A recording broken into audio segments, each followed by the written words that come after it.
Bumper ഹിറ്റായ Kannur squad cinema, ആ കൊലപാതകം ശരിക്കും നടന്ന വീടും നമുക്ക് കാണാനായിട്ട് സാധിക്കും അല്ലേ. സലാം ഹാജി ആണ് മരിക്കുന്നത്. ഇത് ആര്യയുടെ ജന്മനാടാണ്. അതെ അല്ലേ. തൃക്കരിപ്പൂർ മെട്ടമ്മൽ എന്ന് പറയും. മെട്ടമ്മൽ. ജംഷാദ് എന്നാണ് ശരിക്കുള്ള പേര്. ജംഷാദ്. ഓ അത് ശരി. Grow vibes. ഇവിടെ അത്യാവശ്യം ആൾക്കാർ വരുന്ന സ്പോട്ടാണ് ഇത്. നല്ലൊരു ഫാമിലിയൊക്കെ ആയിട്ട്. ഞാനിപ്പോ ഉള്ളത് കാസർഗോഡാണ് കേട്ടോ. അതായത് നമ്മൾ കണ്ണൂരാണ് വന്നത്. ഒന്ന് കണ്ണൂർ വരെ ഇവിടുത്തെ കാഴ്ചകളൊക്കെ കണ്ണൂരുകാരെയൊക്കെ ഒന്ന് കണ്ടിട്ട് പോകാമെന്നോർത്ത് അങ്ങനെ വന്നതാണ്. അപ്പം നമ്മളിവിടെ ക്ഷണിച്ചൊരാളുണ്ട് കേട്ടോ. ഇത് നമ്മുടെ റഷീദിക്കാണ്. ഞാൻ ഡീറ്റെയിൽ ആയിട്ട് കുറേ പരിചയപ്പെടുത്തി തരാം. വന്നപ്പോൾ ഇവിടുത്തെ കുറച്ച് കാഴ്ചകളൊക്കെ കാണാനായിട്ട് അങ്ങനെ ഇറക്കി. ഞാൻ റഷീദയുടെ വണ്ടിയിൽ എന്നെയും കൊണ്ട് ഇറങ്ങിയതാണ് കേട്ടോ. പാലത്തിലാണ് ഇപ്പം നമ്മൾ യാത്ര ചെയ്യുന്നത് കേട്ടോ. ഇവിടുന്ന് അങ്ങോട്ട് ജില്ല മാറുവാണ്. ഇവിടുന്ന് അങ്ങോട്ട് ജില്ല മാറുകയാണല്ലേ. ഇപ്പം നമ്മളിപ്പോൾ നിൽക്കുന്നത് ശരിക്കും കണ്ണൂരല്ലേ. കണ്ണൂർ ജില്ലയിലാണ് ഈ ഒളവറ പാലം ഉള്ളത്. ഈ പാലം കഴിഞ്ഞ ശേഷം അപ്പൊ പാലത്തിന്റെ പകുതി ആയിരിക്കും അല്ലേ. അതെ അല്ലേ. കാസർഗോഡ് ജില്ല. അപ്പൊ നമ്മള് കണ്ണൂരിൽ നിന്ന് നേരെ കാസർഗോഡ് എങ്ങനെയാണ് കാസർഗോഡ് പെൺകുട്ടികളെ കണ്ടുക്ക. അപ്പൊ നമ്മള് കാസർഗോഡ് പിള്ളേരെ കണ്ടുക്ക കാണാനായിട്ട് ഇറങ്ങിയാണ് കേട്ടാ. ഞങ്ങളിപ്പോ ഒളവറ പാലത്തെ കയറി ശരിക്കും പറഞ്ഞാൽ നമ്മളിപ്പോ കണ്ണൂരിൽ നിന്ന് കാസർഗോഡേക്ക് കയറിയിരിക്കുകയാണ്. തൃക്കരിപ്പൂർ പഞ്ചായത്ത്. തൃക്കരിപ്പൂർ അല്ലേ. പഞ്ചായത്ത്. ബദലിന് അപ്പുറം ഒരു പാലം ഉണ്ടല്ലോ. റെയിൽവേ ട്രാക്കാണ്. തൃക്കരിപ്പൂർ ഗ്രാമപഞ്ചായത്തിലെ. കാസർഗോഡ് ശരിക്കും സ്ലാങ് വ്യത്യാസമുണ്ട്. പിന്നെ ഒരു കന്നഡ ടച്ചാണ്. അത് ടൗണൊക്കെ വിട്ടു കഴിഞ്ഞാൽ തീർത്തും ഇത് തന്നെയാണ് അല്ലേ. അങ്ങനെയാണ്. വൈകുന്നേരം മീനൊക്കെ ഒത്തിരി ഉണ്ടെന്ന് തോന്നുന്നല്ലേ. ഇവിടൊക്കെ അതിന്റെ ഒരു കേന്ദ്രമാണ്. മീനിൻ്റെ അവിടെയൊക്കെ നല്ല തിരക്കുണ്ട്. ഇത് ലൈറ്റാണല്ലോ പുതിയ.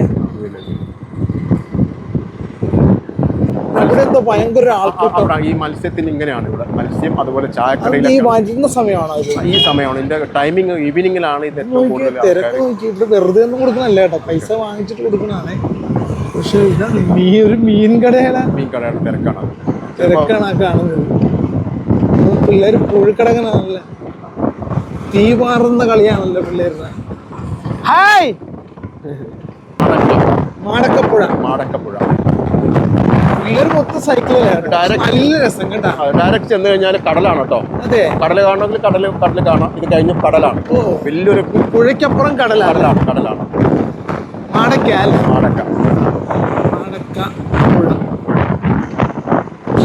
ഏരിയ കൊള്ളാം കേട്ടോ. നല്ല നട്ടുച്ചക്ക് പോലും വന്ന് തെങ്ങും തോപ്പുകളാണ് മെയിനായിട്ട്. സത്യം പറഞ്ഞാൽ ഇതുപോലെ തെങ്ങും തോപ്പ് എനിക്ക് തോന്നുന്നു ഈ കാസർഗോഡ് ഒരുപക്ഷെ ഈ കർണാടകയുടെ ആയിട്ട് ഈ സൈഡിലേക്ക് നിൽക്കുന്നോണ്ടായിരിക്കും ഈ തെങ്ങൊക്കെ ഇങ്ങനെ പൂത്തലഞ്ഞ് നിൽക്കുന്നത് അല്ലേ. നല്ല ആരോഗ്യമുള്ള തെങ്ങും തോപ്പുമായിരുന്നു. കാരണം വെച്ചാല് ഈ ഇപ്പം നമ്മുടെ സാധാരണ പൊള്ളാച്ചി ഏരിയയിലൊക്കെ ചെല്ലുമ്പോഴാണ് ഇതുപോലെ ഒരു തെങ്ങും തോപ്പൊക്കെ കാണാൻ പറ്റും. പണ്ട് കേരളത്തിൽ ഉണ്ടെങ്കിലും ഇതാണ് ഞാൻ പറഞ്ഞ കയാക്കിംഗ് സെന്റർ.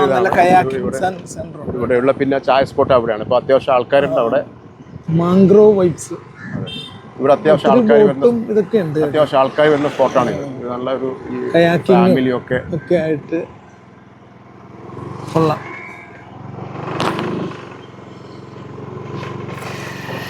വർക്കിംഗ് ഡേ ആയതുകൊണ്ടാണ് ആള് കുറവ്. വർക്കിംഗ് ഡേ ആയതുകൊണ്ടാണ്. ഇന്നലൊക്കെ നല്ല തിരക്കായിരുന്നു. ഞാൻ പറഞ്ഞ ചായ സ്പോട്ട് ഇതാണ്. വലട്ട് പെഡൽ ബോട്ടും ഒക്കെ ഉണ്ട് കേട്ടോ, കാണാൻ കൊള്ളാവുന്ന. ഒരു ചവിട്ടി നടക്കാവുന്ന കൊള്ളാം സ്പോട്ടാണ്. കായലോരം തട്ട്. കാസർഗോഡ് സ്പെഷ്യൽ ഐറ്റംസ് ഒക്കെ ഉണ്ട്. ഉന്നക്കായി. ഇതെന്ത് സാധനം ഇത്? അത് ബ്രെഡ് പോക്കറ്റ്. ഏതാ? Bread pocket. കൽമാസ് എന്ന് പറയുന്നത്. മറ്റേ ഉന്നക്കായ അല്ലല്ലോ. ഉന്നക്കായ അകത്തിരിക്കുന്നത്. ഇത് കൽമാസ്. മറ്റേ മീറ്റ് റോളാ. അതെ, ചിക്കൻ റോള്. ഇത് എഗ്ഗാണ്. ഇതിനൊക്കെ ചിക്കനാണ്. കട്ട്ലറ്റ് മുട്ടയാണല്ലേ. എന്തായാലും പറഞ്ഞ എന്തോന് മുട്ടയപ്പം എന്ന് പറയും. മുട്ടയപ്പം. മറ്റേ കട്ട്ലറ്റും പഴംപൊരി. പിന്നെ മറ്റേ അതിന്റെ പുറകിലത്തത് മറ്റേ ഇതല്ലേ എന്താ? കായ്പുള. കുറെ ഐറ്റംസ് ഒക്കെ തീർന്നു കേട്ടോ. പല സാധനം തീർന്നത്. നമ്മളൊരു അടിപൊളി ഒരു സ്ഥലത്താണ് കേട്ടോ വന്ന് നിൽക്കുന്നത്. ഇനി അങ്ങോട്ട് നല്ല ആളായിരിക്കും കേട്ടോ ഇവിടെ. നോക്കിയപ്പോൾ നല്ല ഭംഗിയില്ലേ കാണാനായിട്ട്. ഇനിയുള്ള സമയത്തൊക്കെ നല്ല ആൾ വരാൻ സാധ്യതയുണ്ട്. കാരണം വൈകുന്നേരം 4 മണി 5 മണി ആ സമയമൊക്കെ ആയി. അതുകൊണ്ട് തന്നെ നമ്മളിപ്പോൾ ശരിക്കും കാസർഗോഡ് മാടക്ക എന്ന് പറഞ്ഞ സ്ഥലത്താട്ടോ ഉള്ളത്. ഇതാണ് നമ്മളാ പറഞ്ഞ ഷോപ്പ്. കായലോരം തട്ടുകട. ചിക്കൻ റോൾ ചായ പറഞ്ഞു നമ്മള്. ഇതിപ്പോ അവിടെ ഉന്നക്കായ എന്ന് പറയും. ആലപ്പുഴ സൈഡിലൊക്കെ ഇപ്പൊ ഉന്നക്കായ പറയും. ഇവിടെ ഉന്നക്കായ എന്ന് പറയില്ല. കായട. ശരി. അപ്പൊ ഇവിടെ ഉന്നക്കായ എന്ന് പറഞ്ഞ സാധനം എന്തുവാ? ഇതന്നെയാണ്. ഇതിനെ നിങ്ങൾ അവിടെ ഇവിടെ അറിയപ്പെടുന്നത് കായട. അകത്തുള്ള സംഭവങ്ങൾ വ്യത്യാസമുണ്ട്. ഓ അകത്ത് ഇതിപ്പോ മുട്ട കൊണ്ടുള്ള ഒരു പരിപാടിയായിരിക്കും. മറ്റേ ഈ അവിടെ ചെന്നാൽ ഈ തേങ്ങയും തീരയും മധുരവും ഒക്കെ ആ ഒരു വ്യത്യാസം ഉണ്ടാവും. ഇതിനിപ്പോ മധുരമാണ് മധുരം തന്നെ അല്ലേ? കൽമാസ് ഉണ്ട് ഇതിലുള്ളത്. ഏതാ കൽമാസ്? അത് പറഞ്ഞെടുത്തേ. അതെ, അവിടെ കായട. മറ്റത് കൽമാസ് അല്ലേ? അതിനകത്ത് എന്താ പറയുക? ചിക്കൻ വരും ആണല്ലേ? ഇത് രണ്ടും മുട്ട കൊണ്ടുള്ള ഐറ്റംസ് ആയിട്ടാ. മുട്ട അപ്പം അല്ലേ? മുട്ടയപ്പം. പിന്നെന്താ പറഞ്ഞു? അതിന് മുട്ടപ്പം തന്നെ പറയുന്നത്. ആണോ? Filling different. അപ്പൊ നമുക്ക് ഈ സാധനം ഒന്നേ ടേസ്റ്റ് ചെയ്യാം. കൽമാസിൽ ശരിക്കും പറഞ്ഞാല് എനിക്ക് തോന്നുന്നു മറ്റേ ഈ മുട്ടയും ചിക്കനും എല്ലാം കൂടി ചേർത്തിട്ടുള്ള ഒരു സംഭവമാണ് അല്ലേ? സാധനം.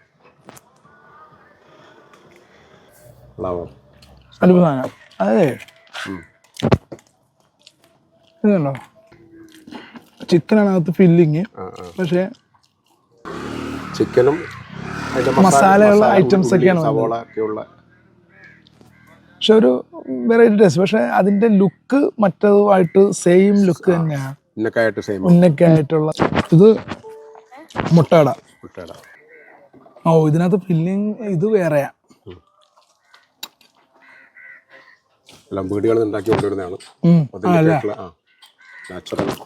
കൊള്ളാം കേട്ടാ. ഈ പീര പറ്റിക്കുന്നതിന്റെ ഒക്കെ ടേസ്റ്റ് പോലെ.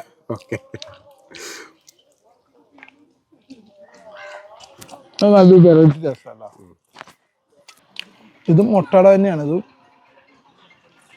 അത് എഗ് ബോയിൽ ചെയ്തിട്ട് ആ ടൈപ്പ് ആവും ചിലപ്പോ. പക്ഷെ സംഗതി കാഴ്ചക്കാരൻ്റെ അടിപൊളി മറ്റേതാട്ടോ.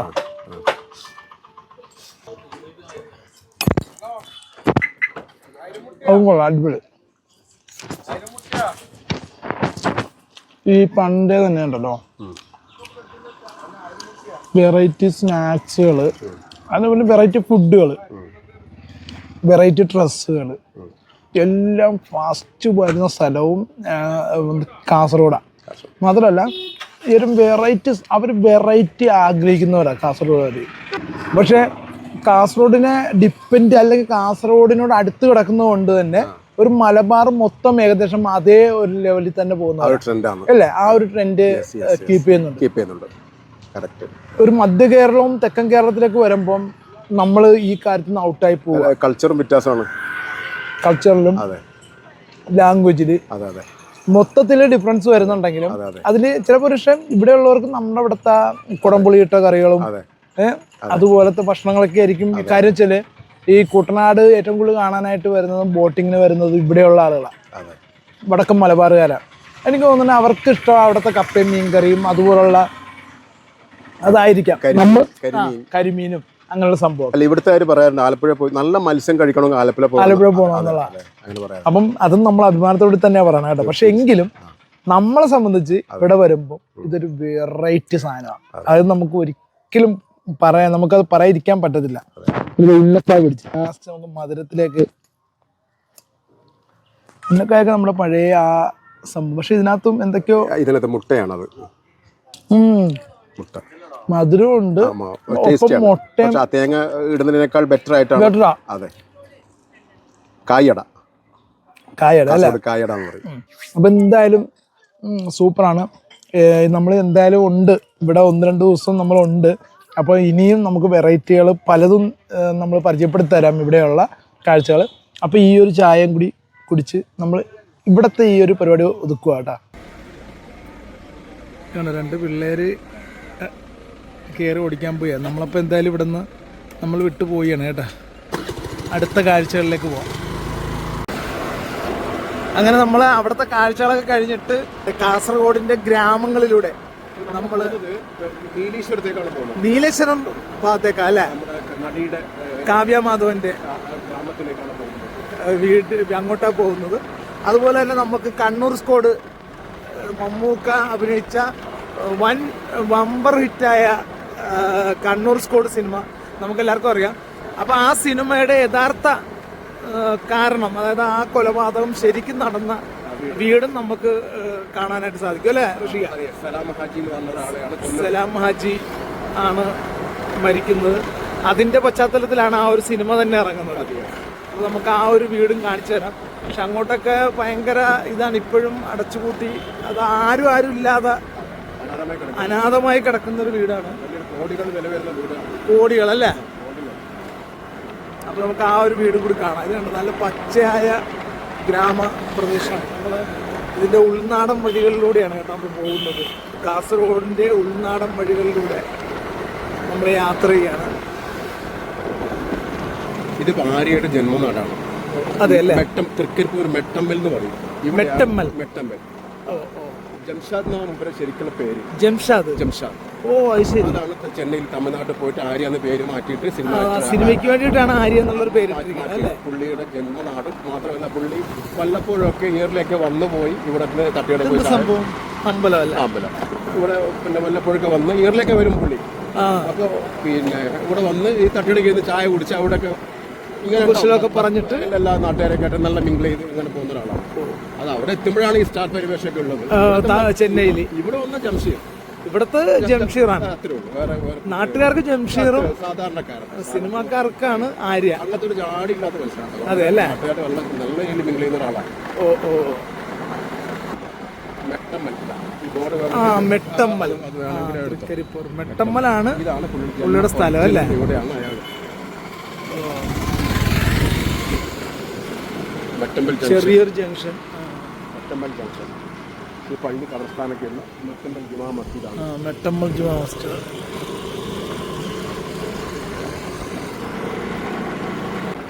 ആ കൊലപാതകം ഇത് ആസ്പദമാക്കിയിട്ടാണ് സിനിമ ഇറങ്ങിയത്. ഇപ്പൊ നമ്മളെ സലാം ഹാജി കൊല്ലപ്പെട്ട സലാം ഹാജിയുടെ വീട്ടിലേക്കാണ് സലാം ഹാജിയുടെ ആ വീടൊക്കെ എത്താൻ പോകുന്നത്. ആ ഫസ്റ്റ് കാണാൻ പോകുന്നത് സലാം ഹാജിയുടെ വീടാണ്. അതായത് നമ്മുടെ കണ്ണൂർ സ്ക്വാഡ് എന്ന് പറയുന്ന സിനിമ ഇറങ്ങാൻ കാരണമായിട്ടുള്ള ആ വീട്, ആ ഒരു മരണം നടന്ന വീട്. ഇപ്പൊ അതിന് മുമ്പ് ആ വീടിന് മുമ്പേ തന്നെ ഇപ്പൊ ഒരു വാട്ടർ പാർക്ക് വന്നിട്ടുണ്ട്. അതെ അല്ലേ? ഈ ലാൻഡ് എന്ന് പറഞ്ഞിട്ട് നല്ല ക്രൗഡും. അതെ അല്ലേ? അത് ഈ ഒരു ചെറിയൊരു സ്ഥലത്തല്ലേ? ഈ ഒരു സ്ഥലത്ത് വന്നിട്ടുണ്ട്. എത്ര രൂപയാണ് അവിടുത്തെ? അവിടെ 100 rupees. 100 രൂപയുള്ളൂ. 100 രൂപയുള്ളൂ. ഓ 100 രൂപ അതിനകത്ത്. പിന്നെ ബാക്കി ഓരോ ഇതിനാണ് പൈസ. ഒരുപാട് ചായ സ്പോട്ടൊക്കെ ഉണ്ട് അതിനകത്ത്, ഫുഡൊക്കെ കിട്ടാറുണ്ട്. അത്യാവശ്യം എല്ലാ ഫാമിലീസും വന്ന് ഒരുപാട് ദൂരം എന്നൊക്കെ ആൾക്കാർ വരുന്നുണ്ട്. അത്യാവശ്യം നല്ല വലിപ്പമൊക്കെ ഉണ്ടല്ലോ. വാട്ടർ തീം പാർക്ക് അല്ലേ? ലാൻഡ് പാർക്ക്, ലാൻഡ് പാർക്ക് അല്ലേ? അകത്ത് കയറിയാൽ മാത്രമേ അകത്തെ കാര്യങ്ങൾ അറിയുള്ളൂ.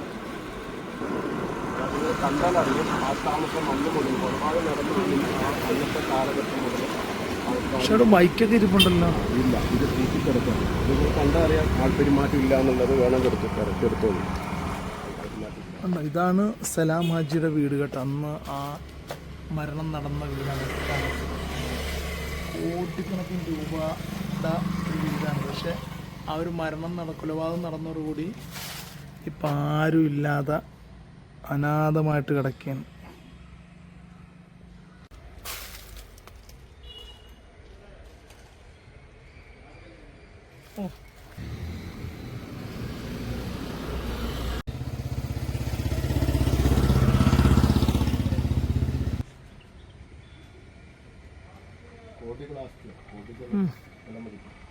അത് എന്ത് ഏക്കർ കണക്കിന് സ്ഥലത്താണ് മതിലും.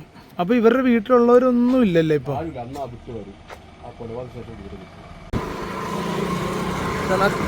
പുറകോട്ടും ഒക്കെ നോക്കിയല്ലേ?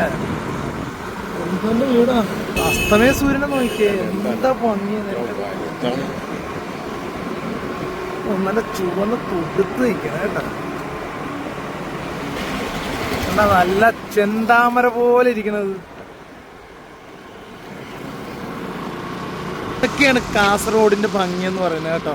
നമ്മൾ ടൗണിൽ സാധാരണ ടൗണിൽ കൂടി പോകുമ്പം കാണുന്ന കാസർഗോഡല്ല നമ്മൾ ഉൾ ഏരിയകളിലേക്ക് പോകുമ്പോൾ നമുക്ക് കിട്ടുന്നത്. അവിടെ എന്താ മീൻ വളർത്തലിൻ്റെ വല്ല ഇതുവാണോ? അവിടെ പിന്നെ ചായ സ്പോട്ടാണ്. അല്ല ഈ നടുക്ക് കായലിൻ്റെ അതിപ്പോൾ ഇതിനു വേണ്ടി കെട്ടിയിരിക്കുകയാണ് നമ്മൾ ഈ മീനിൻ്റെ മറ്റേ വാറ്റുകെട്ട് പോലത്തെ. നല്ല അസ്തമയമൊക്കെ നന്നായിട്ട് കിട്ടും. അസ്തമയമൊക്കെ കണ്ടുകൊണ്ട് മീൻ പിടിക്കുകയും ചായ കുടിക്കുകയും ഒക്കെ ചെയ്യാം. ഇവിടെ അത്യാവശ്യം തിരക്കുള്ള കഫയാണ്. അതെ അല്ലേ? എനിക്ക് തോന്നി ഇതുപോലെ ഈ ചായ സ്പോട്ടുകളുടെ ഒത്തിരി ഉണ്ട്. ഇവിടെ തിരക്ക് നോക്കി എല്ലാ ഫാമിലീസ് ഒരു പെരുന്നാളിന് കണ്ട ഒരു കായൽ തീരം നോക്കി എന്ത് ജനമാണെന്നൊരു ടീ ഷോപ്പിൽ. ഇടയിലേക്കാട് അടുത്ത ചായ കുടിക്കാൻ വരുന്ന ആളുകളാണ് വണ്ടിയൊക്കെ നിർത്തി ഇവിടെയൊക്കെ പാർക്ക് ചെയ്ത് ആൾക്കാരിങ്ങനെ വന്നിട്ടിരിക്കുക. നമ്മൾ ഇതുപോലെ ഓരോ സ്ഥലത്ത് പോകുമ്പോഴും ഇതുപോലെ നമ്മളെ കൊണ്ട് നടക്കാൻ ആൾക്കാരുണ്ടെന്നുണ്ടെങ്കിൽ നമുക്ക് കൂടുതൽ കാഴ്ചകളെല്ലാം ജനങ്ങളിലേക്ക് എത്തിക്കാനായിട്ട് സാധിക്കും. ഈ പലപ്പോഴും നമ്മൾ പല സ്ഥലങ്ങളിൽ ചെന്ന് കഴിയുമ്പോൾ നമുക്ക് ഒറ്റക്കായി പോകുമ്പോഴാണ് നമുക്ക് ചോദിച്ചാൽ നമുക്ക് കേട്ടറിഞ്ഞത് മാത്രമേ നമുക്ക് കാണിക്കാൻ പാടില്ല. അതിനൊരു പരിധിയുണ്ടല്ലോ. അതിനൊരു പരിധിയുണ്ട്. മാത്രം ഇതിപ്പോൾ നമുക്ക് നിങ്ങളുടേതായ അതാത് സ്ഥലങ്ങളിൽ ലോക്കല് ആ ഒരു അറിവും കൂടി നമുക്ക് കിട്ടും. അത് നമുക്ക് ജനങ്ങളിൽ എത്തിച്ചു കൊടുക്കാനായിട്ട്